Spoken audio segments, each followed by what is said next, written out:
नमस्कार मित्रों, स्वागत है आपका एक बार फिर आपके अपने YouTube चैनल अथर्व एकेडमी में। दोस्तों, आज से हम शुरू करने जा रहे हैं पुलिस कांस्टेबल के लिए प्रैक्टिस सेट की सीरीज, जो कि आपकी आने वाली कांस्टेबल भर्ती परीक्षा के लिए काफ़ी महत्वपूर्ण है। तो वीडियो को अंत तक जरूर देखिएगा। आइए तो समय व्यर्थ ना करते हुए शुरू करते हैं आज की हमारी क्लास। पहला प्रश्न है, माउंटबेटन योजना के बारे में निम्नलिखित में से कौन सा कथन असत्य है? कथन दिए हैं, दोनों डोमिनियन सीमा विवादों के बारे में अपने आप फैसला करेंगे। यह दो डोमिनियन को तय करना था कि वह ब्रिटिश कॉमनवेल्थ के साथ व एक दूसरे के साथ क्या संबंध रखेंगे। देश को दो डोमिनियन यानी भारत और पाकिस्तान में विभाजित किया जाएगा और इसे 3 जून 1947 को अपनाया गया था। तो इसका सही जवाब होगा ऑप्शन नंबर ए। दोस्तों, डोमिनियन का मतलब होता है अधिराज्य, तो ऑप्शन नंबर ए इसका सही जवाब है। दोनों डोमिनियन सीमा विवादों के बारे में अपने आप फैसला करेंगे, यह असत्य दिया गया है।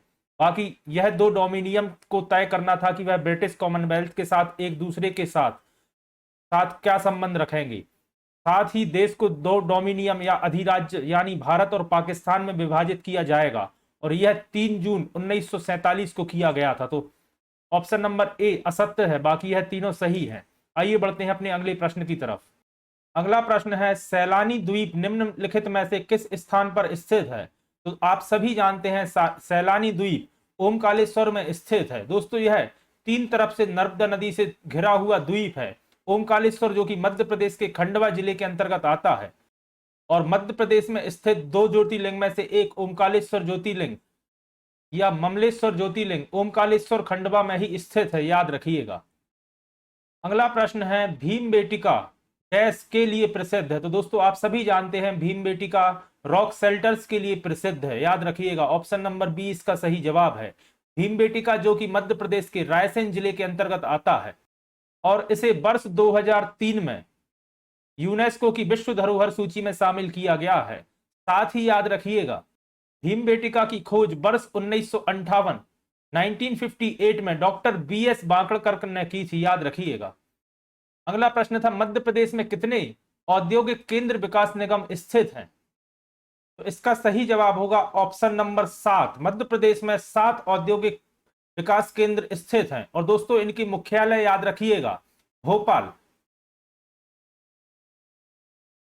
ग्वालियर, उज्जैन, रीवा, इंदौर, जबलपुर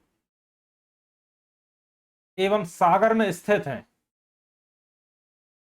फिर से याद रखिएगा, भोपाल, ग्वालियर, उज्जैन, रीवा, इंदौर, जबलपुर एवं सागर, 7 औद्योगिक विकास केंद्र मध्य प्रदेश में।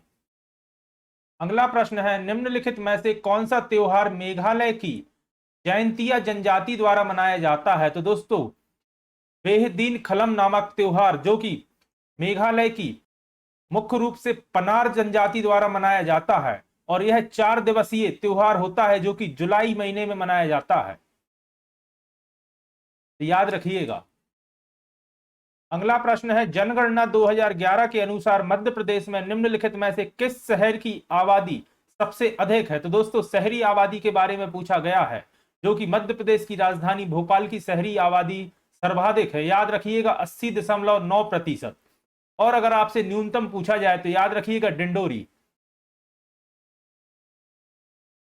डिंडोरी की शहरी आबादी मध्य प्रदेश में सबसे कम है, 4.6%, 2011 की जनगणना के अनुसार, याद रखिएगा।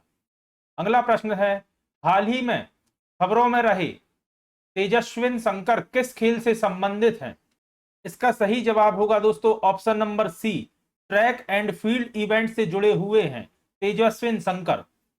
इन्होंने वर्ष 2018 में ऊंची कूद में राष्ट्रीय या नेशनल रिकॉर्ड बनाया था। साथ ही याद रखिएगा, 2022 के राष्ट्रमंडल खेलों में इन्होंने 2.2 मीटर की छलांग लगाकर कांस्य पदक जीता था।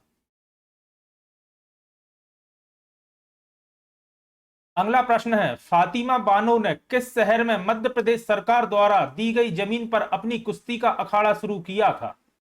तो याद रखिएगा, फातिमा बानो भारत की कुश्ती की कोच हैं और इन्होंने भोपाल में 2003 में अपने कुश्ती का अखाड़ा शुरू किया था। साथ ही याद रखिएगा 2001 में मध्य प्रदेश सरकार ने इन्हें विक्रम पुरस्कार से भी सम्मानित किया गया है। अगला प्रश्न है, अखिल भारतीय मुस्लिम लीग के संबंध में गलत कथन का चयन कीजिए। कथन दिए हैं, मुस्लिम जमींदारों और नवाबों के एक समूह ने अखिल भारतीय मुस्लिम लीग का गठन किया था। तो दोस्तों यही इसके बारे में गलत कथन है, यानी कि सही जवाब ऑप्शन नंबर ए रहेगा। बाकी ऑप्शन देखते हैं। अखिल भारतीय मुस्लिम लीग की स्थापना 1906 में ढाका में हुई थी। ढाका दोस्तों बांग्लादेश की राजधानी, यह कथन इसका सही है। लीग ने बंगाल विभाजन का विरोध किया था, यह भी इसका कथन सही है। इसने मुसलमानों के लिए पृथक निर्वाचन मंडल की मांग की थी, यह भी इसका कथन सही है। तो दोस्तों बी, सी एवं डी कथन सही है और ऑप्शन नंबर ए इसका सही जवाब होगा। मुस्लिम जमींदारों और नवाबों के एक समूह ने अखिल भारतीय मुस्लिम लीग का गठन किया था, यह असत्य है। अगला प्रश्न है, जागेश्वरी देवी का मेला कहां आयोजित किया जाता है? तो दोस्तों इसका सही जवाब होगा ऑप्शन नंबर बी, चंदेरी में। चंदेरी जो कि मध्य प्रदेश के अशोकनगर जिले के अंतर्गत आता है। यहां हजारों साल से जागेश्वरी देवी का मेला आयोजित किया जा रहा है। अगला प्रश्न है, रुपए के संबंध में गलत कथन चुनिए। कथन है, रुपए सभी भारतीय बैंकों और वित्तीय संस्थानों में इलेक्ट्रॉनिक भुगतान की सुविधा प्रदान करता है, यह कथन सही है। 26 मार्च 2022 में इसे लॉन्च किया गया था, यह कथन भी सही है। इसे आरबीआई द्वारा लॉन्च किया गया था। दोस्तों यह कथन गलत है, यानी कि ऑप्शन नंबर सी इसका सही जवाब होगा। यह एक भारतीय बहुराष्ट्रीय वित्तीय सेवा और भुगतान सेवा है, यह कथन भी सही है। तो ऑप्शन नंबर सी इसका सही जवाब है। अगला प्रश्न है, इंदौर संभाग में फुटपाथ पर रहने वाले लोगों और भिक्षावृत्ति में लिप्त लोगों को पुनर्वास के लिए कौन सा अभियान शुरू किया गया है? तो दोस्तों यह दीन बंधु अभियान शुरू किया गया है, ऑप्शन नंबर ए इसका सही जवाब होगा। और इस अभियान की शुरुआत दोस्तों याद रखिएगा डॉक्टर पवन कुमार शर्मा द्वारा की गई थी। अगला प्रश्न है, गदर पार्टी की स्थापना लाला हरदयाल ने निम्नलिखित में से किस स्थान पर की थी? तो याद रखिएगा इन्होंने इस पार्टी की स्थापना सैन फ्रांसिस्को में की थी। और साथ ही याद रखिएगा लाला हरदयाल एवं सोहन सिंह भाकना ने सैन फ्रांसिस्को से गदर पार्टी की स्थापना की थी और यह एक अंतरराष्ट्रीय आंदोलन था, याद रखिएगा। अगला प्रश्न है, पन्ना राष्ट्रीय उद्यान में, यहां थोड़ी सी मिसप्रिंट है, गिद्धों की कितनी विभिन्न प्रजातियां पाई जाती हैं? इसका सही जवाब रहेगा ऑप्शन नंबर सी, पन्ना टाइगर राष्ट्रीय उद्यान में गिद्धों की 7 विभिन्न प्रजातियां पाई जाती हैं। और साथ में याद रखिएगा 4 मूल रूप से पन्ना टाइगर रिजर्व की ही गिद्धों की प्रजातियां हैं और 3 प्रवासी गिद्धों की प्रजातियां हैं। इस तरह 7 प्रजाति पाई जाती हैं।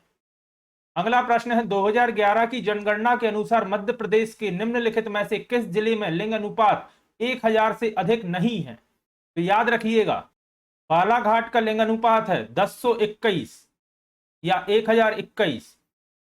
बालाघाट के बाद याद रखिएगा अलीराजपुर, जहां का लिंग अनुपात है 1011 या 1011। मंडला का है 1008 और डिंडोरी का है 1002। और इसका सही जवाब होगा सीहोर। सीहोर का लिंग अनुपात 1000 से कम है, जो कि है 918। तो ऑप्शन नंबर बी इसका सही जवाब रहेगा। मध्य प्रदेश में सर्वाधिक बालाघाट 1021, फिर अलीराजपुर 1011, फिर मंडला 1008, फिर डिंडोरी 1002 और सीहोर का 918, याद रखिएगा। और ओवरऑल अगर आपसे मध्य प्रदेश का पूछा जाए तो याद रखिएगा 931 और रीवा का भी 931 ही है। तो यह प्रश्न ही पूछा जाता है कि किस जिले का लिंग अनुपात मध्य प्रदेश के लिंग अनुपात के बराबर है? तो याद रखिएगा 931 रीवा और 931 मध्य प्रदेश। अगला प्रश्न है, किस राजा ने अपनी राजधानी को उज्जैन से धार स्थानांतरित किया, जहां उन्होंने संस्कृत अध्ययन के लिए एक विश्वविद्यालय की स्थापना की थी? तो आप सभी जानते हैं राजा भोज, ऑप्शन नंबर सी इसका सही जवाब है। भोजदेव, राजा भोज की नगरी ही धार के रूप में जानी जाती है, जिन्होंने अपनी राजधानी उज्जैन से धार स्थानांतरित की थी और यहां इन्होंने एक विशाल सरोवर का भी निर्माण कराया था। भोजपुर शिव मंदिर का निर्माण भी राजा भोज ने ही कराया है। और साथ ही याद रखिएगा, यह परमार वंश के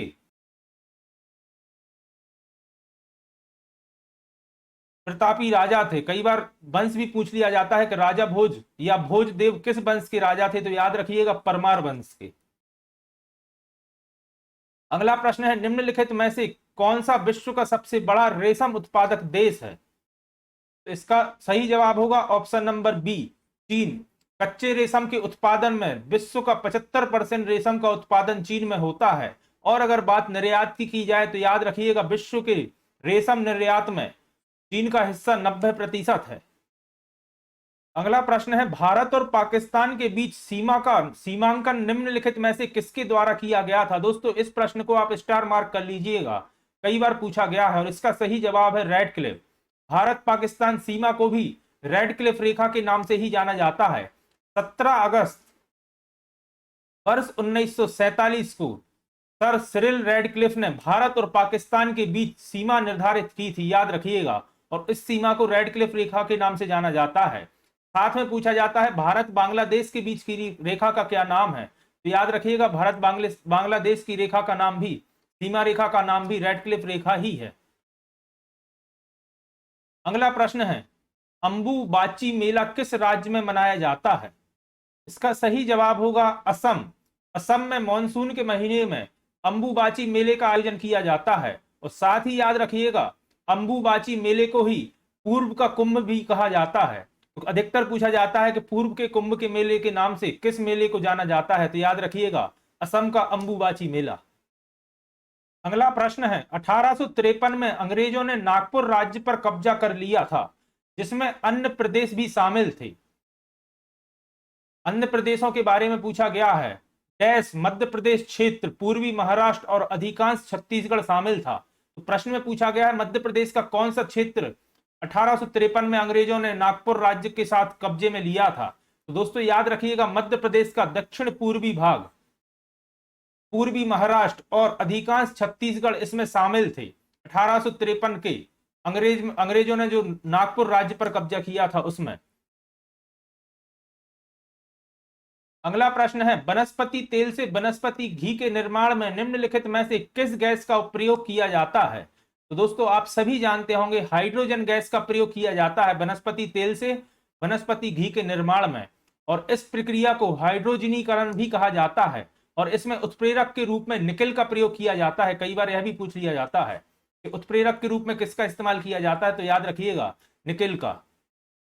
अगला प्रश्न है, वे रसायन होते हैं जिन्हें खरपतवारों को मारने के लिए छिड़का जाता है, तो वह कौन से रसायन होते हैं? तो याद रखिएगा, खरपतवार नाशी रसायन वह रसायन होते हैं जिन्हें खरपतवारों को मारने के लिए छिड़का जाता है। अगला प्रश्न है, एक्सोस्केलेटन में मौजूद होता है, क्या होता है? तो दोस्तों याद रखिएगा, आर्थ्रोपॉड्स मौजूद होते हैं एक्सोस्केलेटन में। अगला प्रश्न है, निम्नलिखित में से कौन एक खाद्य कवक है? तो दोस्तों अगरिकस, जो कि एक मशरूम का प्रकार है या मशरूम की एक वैरायटी है। और मशरूम आप सभी जानते हैं कवक होता है, तो ऑप्शन नंबर सी इसका सही जवाब होगा। अगरिकस मशरूम होता है जो कि एक खाद्य पदार्थ है। अगला प्रश्न है, निम्नलिखित में से कौन सा विषम है? भेल, स्तनधारी, अभयचर और सरीसृप। तो दोस्तों आप सभी जानते हैं, सरीसृप वह जीव होते हैं जो रेंगने वाले जीव होते हैं, सांप, छिपकली, कछुआ, इस तरह के। बाकी भेल, स्तनधारी और अभयचर यह तीनों एक ही संघ के जीव होते हैं। अगला प्रश्न है, बिजली के माध्यम से किसी अन्य सामग्री पर किसी वांछित वस्तु की एक परत जमा करने की प्रक्रिया क्या कहलाती है? तो दोस्तों इसे विद्युत लेपन कहा जाता है, याद रखिएगा। और गैल्वेनीकरण दोस्तों आप जानते हैं, लोहे पे जस्ते की परत चढ़ाने या जिंक की परत चढ़ाने को गैल्वेनाइजेशन या गैल्वेनीकरण कहते हैं। अगला प्रश्न है, आकर्षण बल निम्नलिखित में से अधिकतम किस में होता है? तो दोस्तों ठोस में अणुओं के बीच का अंतर या मध्य अंतर सबसे कम होता है। और इसी कारण से ठोस में आकर्षण बल सर्वाधिक होता है? अगला प्रश्न है क्योटो प्रोटोकॉल संबंधित है? तो दोस्तों क्योटो प्रोटोकॉल ग्रीन हाउस गैसों के उत्सर्जन में कमी लाने से संबंधित है। यह दोस्तों एक अंतरराष्ट्रीय संधि है जिसे 11 दिसंबर 1997 में जापान के क्योटो में अपनाया गया था और 16 फरवरी 2005 को क्योटो प्रोटोकॉल लागू किया गया था, याद रखिएगा। अगला प्रश्न है ओआरएस का पूर्ण रूप क्या होता है? तो आप सभी जानते हैं ओआरएस का पूर्ण रूप होता है oral rehydration, sorry option number D इसका सही जवाब होगा, ओरल रिहाइड्रेशन सॉल्यूशन। ओआरएस में नमक और चीनी का मिश्रण होता है या घोल होता है जो कि शरीर में पानी की कमी पूरी करने के लिए उपयोग किया जाता है और डायरिया जैसे रोगों के उपचार में भी उपयोग किया जाता है। अगला प्रश्न है भोजन कितने डिग्री सेल्सियस पर सुरक्षित रहता है? तो दोस्तों इसका सही जवाब है 5 डिग्री सेल्सियस पर। दोस्तों 5 डिग्री सेल्सियस पर इसलिए क्योंकि इस टेम्परेचर पर रोगजनक जीवित नहीं रह सकते। अगला प्रश्न है इवेंजलिस्टा टोरिसेली किसके आविष्कारक हैं? तो दोस्तों इवेंजलिस्टा टोरिसेली ने बैरोमीटर का आविष्कार किया था। बैरोमीटर आप सभी जानते होंगे वायुमंडलीय दाब या एटमॉस्फेरिक प्रेशर मापने के लिए प्रयोग किया जाता है। अगला प्रश्न है निम्नलिखित में से कौन एक गैर द्विआधारी यौगिक है? तो दोस्तों का सही जवाब होगा option number B ammonia. Ammonia में दोस्तों हाइड्रोजन के 3 अणु पाए जाते हैं और इस वजह से यह गैर द्विआधारी या द्विआधारी यौगिक है। अगला प्रश्न है निम्नलिखित में से कौन सा सेंटीग्रेड और फ़ारेनहाइट के बीच सही संबंध दिखाता है? इसका सही जवाब होगा option number B C is equal to 5/9 F+32। Fahrenheit और सेंटीग्रेड के बीच का सही संबंध दिखाता है। अगला प्रश्न है इलेक्ट्रॉनिक कचरे को संदर्भित करता है जिसमें ऑप्शन नंबर सी इसका सही जवाब होगा ई अवशिष्ट होते हैं। कंप्यूटर अवशिष्ट भी इलेक्ट्रॉनिक अवशिष्ट का एक पार्ट या एग्जाम्पल अपन कह सकते हैं, लेकिन ई अवशिष्ट ऑप्शन में दिया गया है जो कि इसका सही जवाब है। अगला प्रश्न है एक आदमी 3 किलोमीटर पूर्व की ओर चलता है और दक्षिण की ओर मुड़ता है और 4 किलोमीटर चलता है, वह अपने आरंभिक बिंदु से कितनी दूरी पर है? तो दोस्तों मैथ्स का प्रश्न है, सॉरी रीजनिंग का प्रश्न है। तो सबसे पहले इस तरह के प्रश्न को हल करने के लिए आपको ग्राफ बनाना या डायरेक्शन बनाना जरूरी है। उत्तर दक्षिण। अब प्रश्न के हिसाब से इसे हल करते हैं। एक आदमी 3 किलोमीटर पूर्व की ओर चलता है, तो अगर इस बिंदु से उसने चलना चालू किया तो 3 किलोमीटर वह पूर्व की ओर चला और दक्षिण की ओर मुड़ता है और 4 किलोमीटर चलता है, वह अपनी आरंभिक बिंदु से कितनी दूरी पर है? तो आरंभ उसने इस बिंदु से किया था।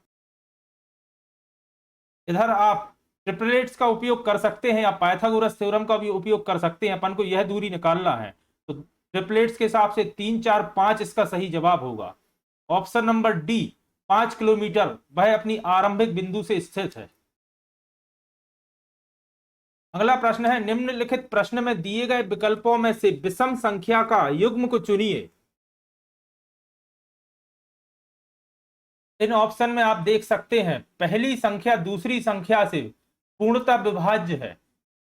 6 चौको 24, 6 4 जा 24, 12 सत्ते 84, 12 7 जा 84। लेकिन इसमें आप ऑप्शन नंबर सी देख सकते हैं 16 90 से विभाज्य नहीं है, तो ऑप्शन नंबर सी इसका सही जवाब होगा और 22 8 176 होता है। तो यह तीनों दोस्तों आपस में विभाज्य हैं, लेकिन ऑप्शन नंबर सी इसका सही जवाब है। अगला प्रश्न है नीचे दी गई श्रृंखला को प्रश्न चिन्ह के स्थान पर क्या आएगा? नीचे दी गई श्रृंखला में प्रश्न चिन्ह के स्थान पर क्या आएगा, यानी कि जी लास्ट वाला पोर्शन आपको बताना है। इस तरह के प्रश्न को सॉल्व करने के लिए दोस्तों आपको प्लेस वैल्यू याद होना, अल्फाबेट्स की प्लेस वैल्यू याद होना जरूरी है। अपन इसे अगर सॉल्व करते हैं तो आप क्लियर देख सकते हैं, b के बाद +2 करेंगे तो d आता है, d के पास +3 करते हैं तो g, +4k, +5p। अब अपने को इधर +6 चाहिए, तो p +6 अगर करते हैं तो दोस्तों v आता है, पहला वर्ड v रहेगा, यानी कि ऑप्शन नंबर सी आप एलिमिनेट कर सकते हैं। अगला देखते हैं 2, 2 + 2 4, 4 + 3 7, 7 + 4 11, 11 + 5 16, 16 + 6 पूछा गया है, तो v के बाद आएगा 22 22। तीसरा आप देख सकते हैं इस सीक्वेंस में y के बाद w दिया गया है, यानी कि माइनस किया गया है, तो y से -2 करते हैं तो w आता है, w -3 तो t, t -4 p, p -5k। अब k -6 करना है, तो प्लेस वैल्यू में अगर k -6 करते हैं तो e आता है, तो v 22e इसका सही जवाब होगा। ऑप्शन नंबर बी इसका सही जवाब है, v 22e। इस तरह के प्रश्न हल करने के लिए दोस्तों आपके लिए प्लेस वैल्यू याद करना काफी महत्वपूर्ण है। अगला प्रश्न है, निम्नलिखित 4 अक्षर समूह में से 3 एक निश्चित तरीके से समान है और एक अन्य भिन्न है, तो भिन्न को ज्ञात कीजिए।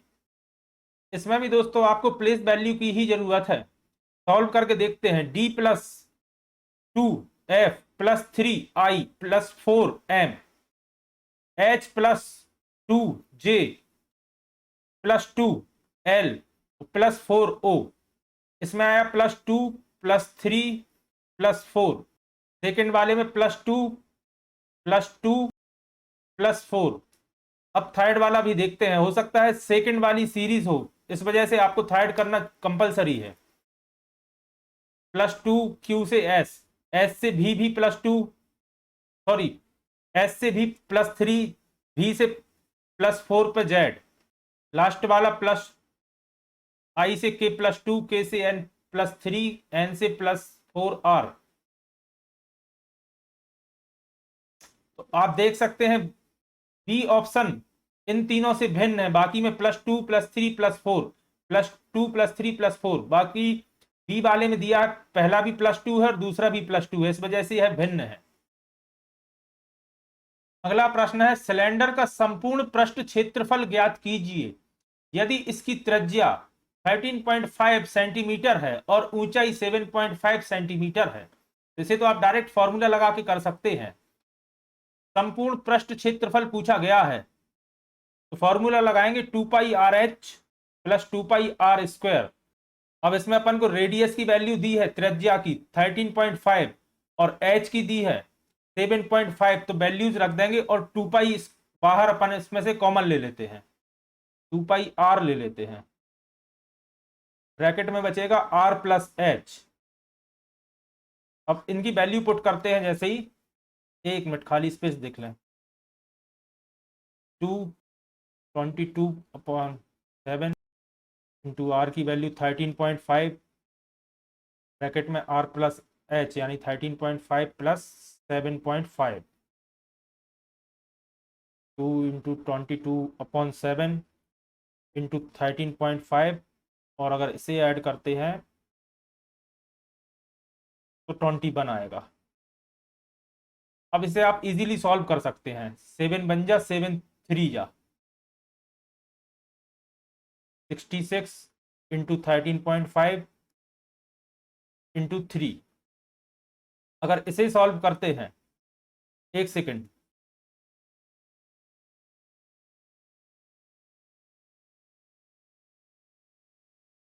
सत्रह 82 इसका सही जवाब होगा, 1782। ऑप्शन नंबर बी इसका सही जवाब है, 1782 सेंटीमीटर। इस तरह से आप यह फॉर्मूला बस याद रखिएगा अगर संपूर्ण क्षेत्रफल पूछा जाए सिलेंडर का या बेलन का। अगला प्रश्न है, निम्नलिखित में से निम्नलिखित प्रश्न में प्रश्नवाचक चिन्ह के स्थान पर क्या आएगा। यह बीच वाला टर्म अपन को फाइंड करना है। एक सेकंड दोस्तों, इसे क्लियर कर दूं जरा सा।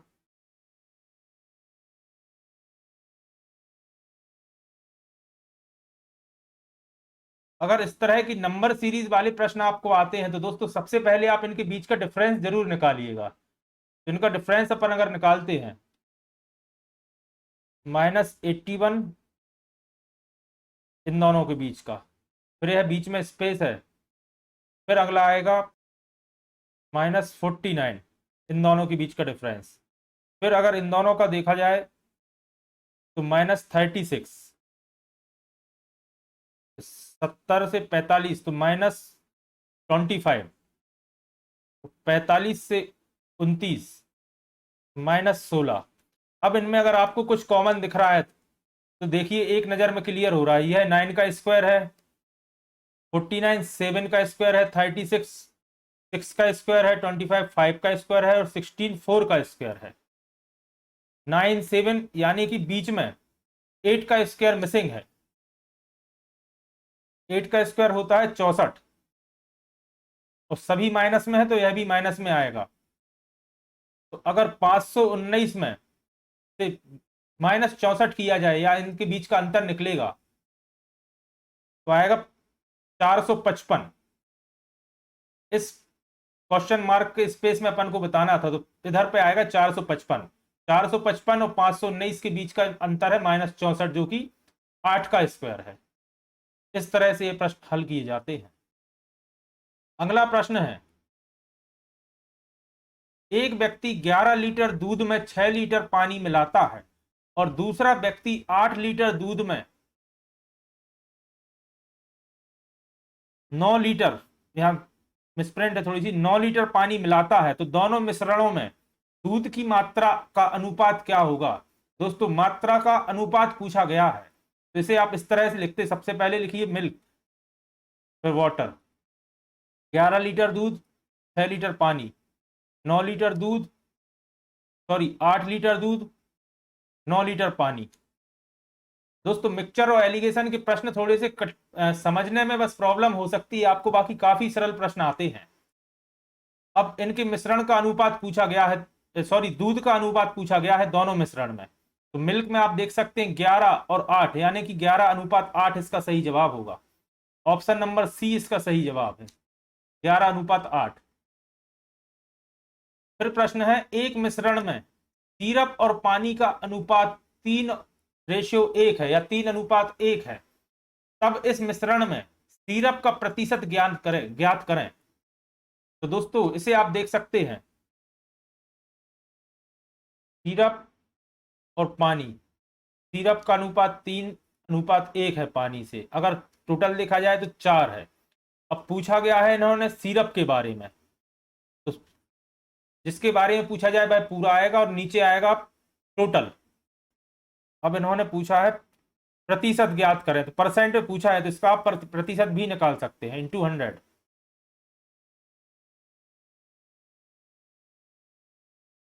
इस मिश्रण में दोस्तों 75% सिरप है, इसका सही जवाब होगा ऑप्शन नंबर डी, 75% सिरप और 25% पानी।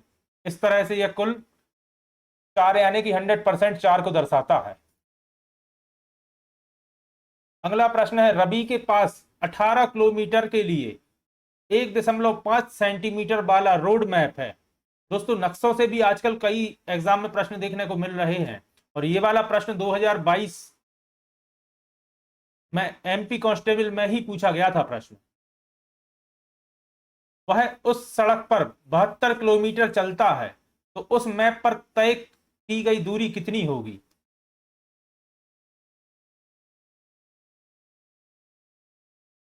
सबसे पहले एक्चुअल लिखते हैं और उसके बाद लिखते हैं मैप वाली। एक्चुअल में 18 है और 1.5 है मैप में। 18 से वह चला 72, 72, तो यानी कि यहाँ पे 4 गुना चला, तो मैप में भी 4 गुना चलेगा। इसका सही जवाब होगा option number C, 6 centimetre. 18 actual में है और 72 चला वो साइट पे, तो अगर मैप में 1.5 है तो इसका भी इंटू 4 किया जाएगा। अगर यहाँ पे इंटू 4 है तो 1.5 इंटू 4 तो 6 इसका सही जवाब होगा option number C, sorry option number B, 6 centimetre. अगला प्रश्न है, एक व्यक्ति पहले दिन 1 किलोमीटर चलता है, दूसरे दिन 2 किलोमीटर चलता है, तीसरे दिन 3 किलोमीटर चलता है और इसी प्रकार आगे भी चलता रहता है, तो बताइए 10 दिन में वह कितनी दूरी तय करेगा। पहले दिन 1 किलोमीटर चला, दूसरे दिन 2 किलोमीटर चला, तीसरे दिन 3 किलोमीटर चला। अब इन्होंने इसी तरह 10 दिन का पूछा है, तो आप तो चाहें तो इस तरह लिख के भी याद कर सकते हैं, बाकी 10 दिन का पूछा है तो आप सभी जानते हैं 1 से लेकर 10 तक की गिनती का सम 55 होता है, 55। इसे आप याद भी कर सकते हैं। 1 2 3 4 5 6 7 8 9 10 का सम होता है 55। तो ऑप्शन नंबर सी इसका सही जवाब होगा, वह 55 किलोमीटर चलेगा। अगर आपको यह याद नहीं रहता तो इस तरह से भी लिख के आप कर सकते थे। अगला प्रश्न है, यदि 15 अगस्त 1997 को शुक्रवार था तो 15 अगस्त 1998 को कौन सा दिन होगा। तो दोस्तों अगर साल बदलता है लेकिन दिन और महीना एक ही होता है तो याद रखिएगा हर साल में अगर लीप ईयर को छोड़ दिया जाए तो एक दिन आगे बढ़ जाता है। तो अगर 15 अगस्त 1997 97 में शुक्रवार था तो 98 में होगा शुक्रवार के बाद शनिवार। ऑप्शन नंबर ए इसका सही जवाब है। अगला प्रश्न है, 5 सेंटीमीटर भुजा वाले किसी घन को 1 सेंटीमीटर भुजा वाले घनों में विभाजित किया जाता है तो ऐसे घनों की कुल संख्या कितनी होगी। तो इसका तो दोस्तों डायरेक्ट फॉर्मूला होता है, बड़े वाले घन अपॉन जितनी छोटी साइज वाला है, तो इसमें तो बन है तो बन ही रहेगा, ये आ जाती है एन की वैल्यू। और घनों की संख्या निकालने के लिए एन का क्यूब किया जाता है, तो 5 का क्यूब 125। सी इसका सही जवाब होगा। बड़े घन की भुजा की संख्या और छोटे घन की भुजा की संख्या, इससे आ जाती है एन की वैल्यू। और नंबर ऑफ घन अगर निकाल ले जाएं तो एन क्यूब करके आप इसे निकाल सकते हैं, जो कि 5 का अगर क्यूब करेंगे तो 125 आएगा। अगर इसकी जगह 10 दिया होता, 10 सेंटीमीटर भुजा वाला, तो यहाँ 1000 आ जाता। इस तरह से कर सकते हैं। तो दोस्तों ये थी हमारी प्रैक्टिस सेट की आज पहली क्लास। आशा करता हूँ आपके लिए पसंद आई होगी और उपयोगी साबित होगी। अगर आज की क्लास आपको पसंद आई है तो वीडियो को लाइक करें, और अगर आप चैनल पर नए हैं और अभी तक आपने चैनल को सब्सक्राइब नहीं किया है तो चैनल को सब्सक्राइब करें और ज्यादा से ज्यादा लोगों तक शेयर करें। आज से दोस्तों हमने कांस्टेबल के लिए प्रैक्टिस सेट की सीरीज स्टार्ट की है, जिसमें डेली एक प्रैक्टिस सेट की क्लास, साथ ही साथ डेली एक जीके की क्लास और डेली एक साइंस की क्लास भी अथर्व एकेडमी चैनल पर कंटिन्यू रहेगी। तो आगे की क्लासेस देखने के लिए चैनल को सब्सक्राइब जरूर करें। और आज पहली क्लास थी, कल से नंबर ऑफ क्वेश्चंस और पैटर्न इंक्रीज करके मैं क्लास में लाऊंगा। धन्यवाद दोस्तों।